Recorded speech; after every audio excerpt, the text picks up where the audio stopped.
Shalom Bapak Ibu Saudara yang dikasihi Tuhan. Seri pengajaran hari ini berjudul Kekhususan Setiap Hubungan. Saudara, dalam berinteraksi atau berhubungan dengan orang, kita pasti memiliki pengalaman masing-masing.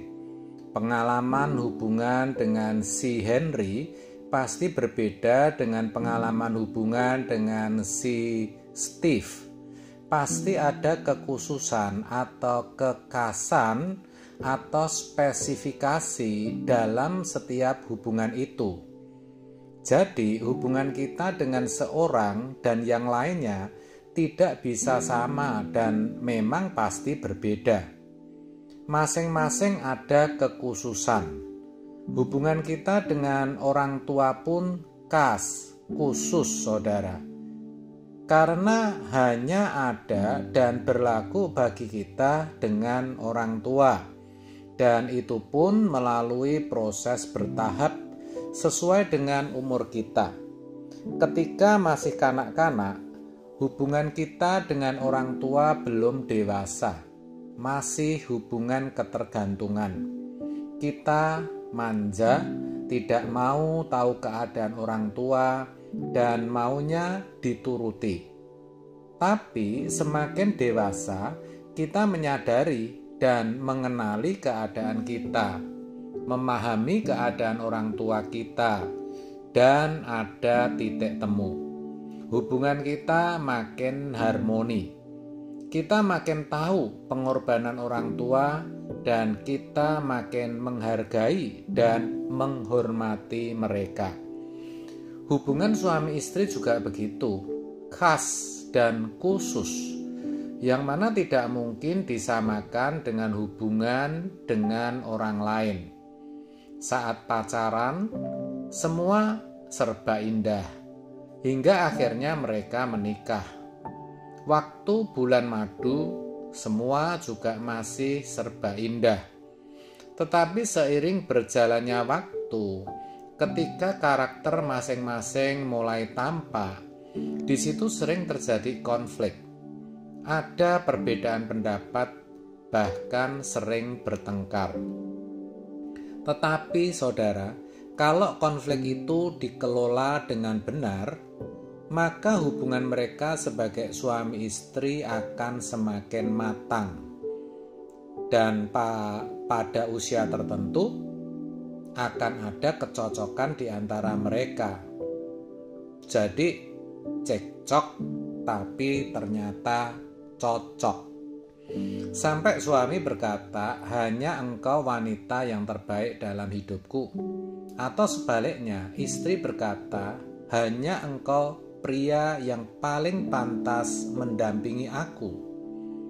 Walaupun rambut sudah memutih, tubuh makin lemah, tetapi batin mereka semakin menyatu, melekat, setelah tentunya melewati tahun-tahun yang panjang. Hubungan suami istri itu spesifik dan khas, khusus. Masing-masing pasangan punya kekhasan. Hubungan Pak Andi dan Bu Ika berbeda dengan hubungan Pak Iwan dan Bu Mika. Tidak bisa disamakan. Maka jangan sekali-kali membandingkan pasangan kita dengan pasangan lainnya. Begitu juga membandingkan istri atau suami kita dengan wanita atau pria yang lain. Karena itu akan merusak seluruh struktur bangunan kehidupan rumah tangga. Semua itu bisa jadi gambaran hubungan kita dengan Tuhan. Hubungan kita dengan Tuhan harus makin dewasa. Ketika baru jadi orang Kristen, Tuhan kita tempatkan sebagai penolong dan pemberi. Kita datang kepada Tuhan hanya untuk minta atau menuntut. Boleh, gak apa-apa, dan Tuhan bisa ngerti. Tapi jangan begitu terus.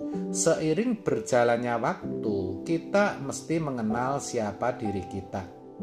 Dan Roh Kudus pun menuntun kita untuk mengenal siapa Allah bagi kita. Setiap orang memiliki hubungan yang khusus dan khas dengan Allah. Siapa Allah bagi si A, si B, si C berbeda.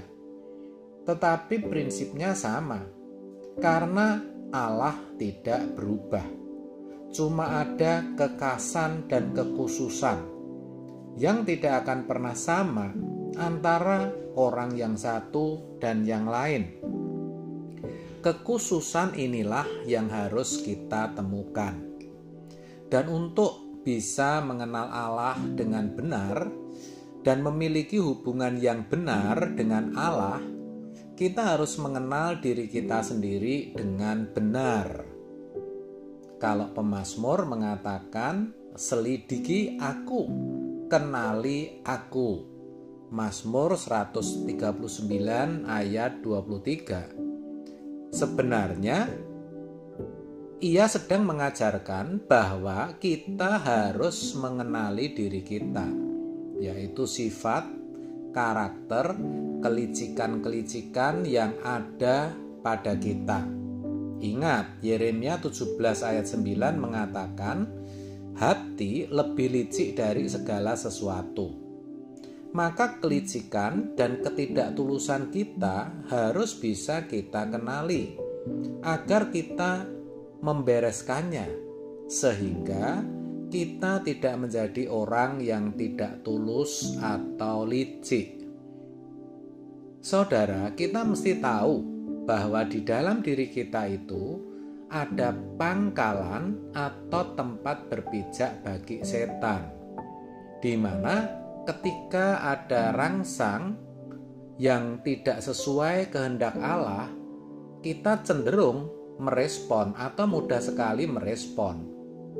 Nah, karena kita harus tumbuh dewasa, di mana kita harus semakin harmoni, melekat, menyatu, dan terus connect dengan Allah, maka pangkalan setan itu harus kita hancurkan. Kita harus gantikan dengan pangkalan baru, di mana kita akan tersambung, terhubung dengan kehendak Allah sesuai pikiran perasaan Allah. Seperti ilustrasi hubungan anak dan orang tua, anak harus mengenali dirinya dan membuang sifat kanak-kanaknya agar memiliki hubungan yang dewasa dengan orang tuanya. Tetapi kalau anak itu nakal, bisa tidak ada titik temu. Maksud orang tua baik, tapi di mata anak mereka jahat, pelit, galak, dan sebagainya. Faktanya begitu. Orang tua tidak salah, yang salah ya anak. Anaknya yang rusak. Bagaimana tidak? Minta uang untuk beli barang-barang yang tidak perlu, foya-foya. Ada juga yang untuk narkoba. Tentu orang tua tidak setuju, tetapi anak tidak mau tahu. Lihat, hal-hal semacam ini terjadi sampai pada anak itu usia tua, tetapi tidak pernah dewasa. Karena yang namanya tua itu otomatis, sedangkan yang namanya dewasa itu perjuangan. Bahkan sudah berkeluarga, tapi masih merongrong orang tua. Akhirnya memang tidak pernah ada kecocokan. Ya, karena anak tidak mau mengenal dirinya. Dia jahat, egois, tidak tahu diri. Maka dia tidak mengenal orang tuanya, tidak tersambung.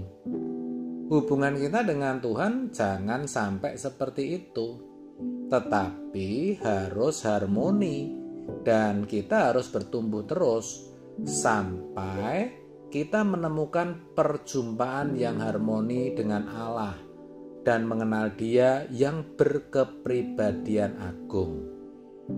Dan ingat, hubungan kita dengan Allah memiliki kekhasan atau kekhususan tersendiri. Amin. Tuhan Yesus memberkati.